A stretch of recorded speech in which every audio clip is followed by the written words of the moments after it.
Hello everyone.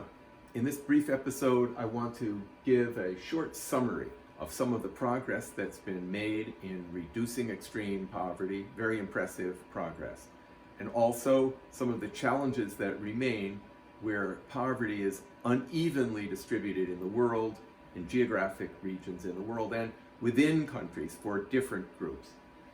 First, I want to say again, as we've talked about since our discussion in the first chapter, the extraordinary reduction of extreme poverty, income poverty, that has occurred over the years, whether we start at 1980 or we start at 1990.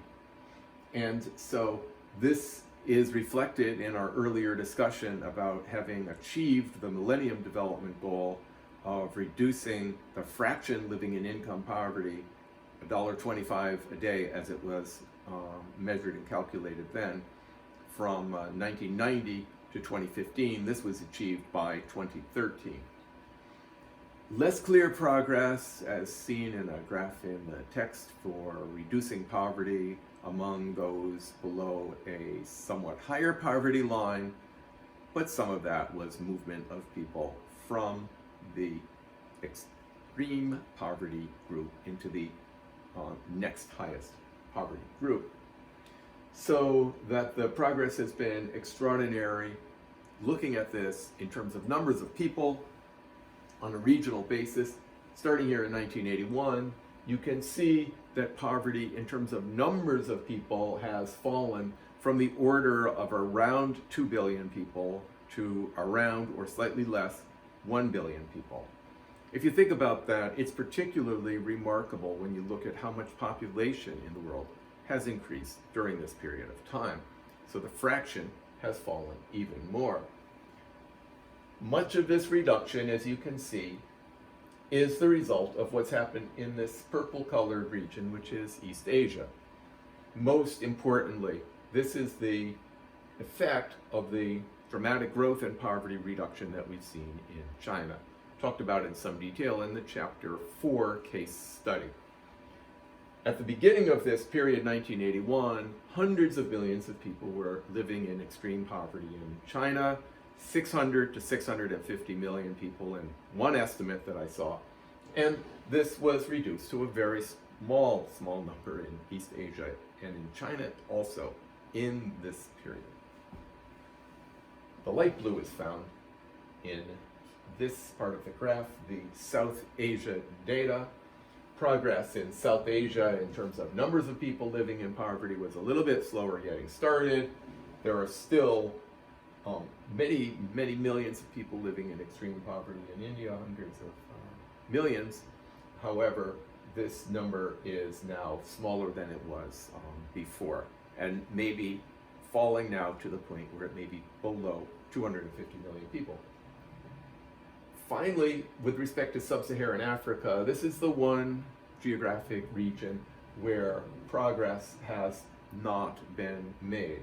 The number of people living in poverty in sub-Saharan Africa has actually grown very substantially through this period of time. However, sub-Saharan Africa has faced a number of particularly strong challenges getting economic growth and development underway and sustained over time for many of their reasons that we've talked about in the course. In particular, in Chapter 2, we looked at some of the colonial history and before that period of slave trade that left sub-Saharan Africa in a particularly difficult state of affairs for making progress. Nonetheless, this clearly shows where the renewed progress in efforts for poverty reduction need to be made in terms of a geographic perspective globally. Within countries, there's also some very important differences. That is to say, within countries, overwhelmingly, you can find a disproportionate incidence of poverty in that you are much more likely to be poor if you are rural. Depends on the country. Sometimes the differential is very large, and sometimes it's smaller, but this is an essentially universal finding that those who live in rural areas in the world are poorer in the developing world. You're poorer if you're a woman, you're poorer if you are from an ethnic minority, or you're a part of an indigenous population. These are all statistically more likely to be poor. And finally, UNICEF has estimated that a child is more than twice as likely to be living in extreme poverty as an adult. Just a couple words about two of these characteristics: rural, urban, and then indigenous populations. These numbers may not be extremely easy to see on the video, but it looks at some representative countries from sub-Saharan Africa and from Asia. And so while we look at overall incidence of poverty, we can see that when you break this down to rural and urban population, these differences always show greater poverty in rural areas, though in some countries that differential is not so large, while it's enormous in some others. These data are from the various years, but between 2010 and 2014. So it's based upon available data. And so for some low-income countries such as Benin, the differential is not exactly huge. It's between about 40% of the rural population being in extreme income poverty and about 31% of the urban population. However, the differences are really quite dramatic in comparison. In some other countries, Zambia is a clear example, about 80% of the rural population living in extreme poverty, about 27.5% of the urban population. Here we have some representative countries from Asia. Bangladesh, the difference here, not very great. About 25% living in extreme poverty in rural areas and about 21% in urban areas. Here's an extreme example though, Vietnam, in which 18.6% of the population are estimated to be living in poverty in rural areas and 3.8% are in urban areas. Nonetheless, this is a universal finding and suggests that anti-poverty efforts would be best focused more, perhaps, than they have been on improving conditions in rural areas. Now, these data on indigenous poverty in Latin America are a little bit old, but they result from a very careful study, and I think they are emblematic, are indicative. They represent conditions that continue now based upon what we know. 4 countries, Bolivia, Guatemala, Mexico, and Peru in Latin America, all have very substantial indigenous populations.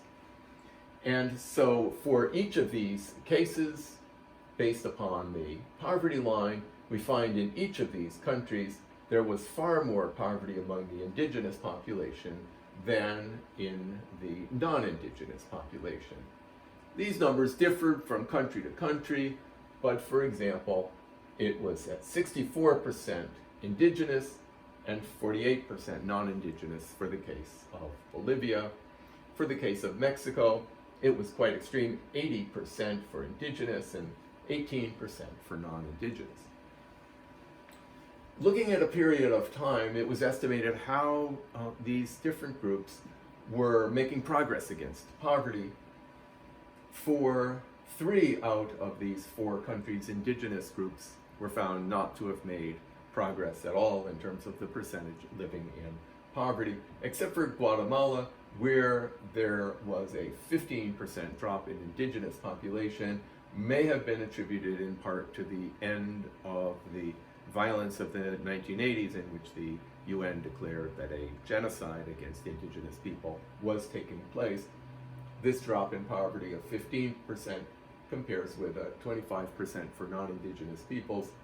We can see that, though not dramatic, still an 8% drop in non-indigenous poverty and a 5% drop in the case of Mexico, although a 3% increase with respect to Peru. The big picture here is that We see higher incidence of poverty among Indigenous people. We find something similar for different kinds of minorities within countries. Thank you.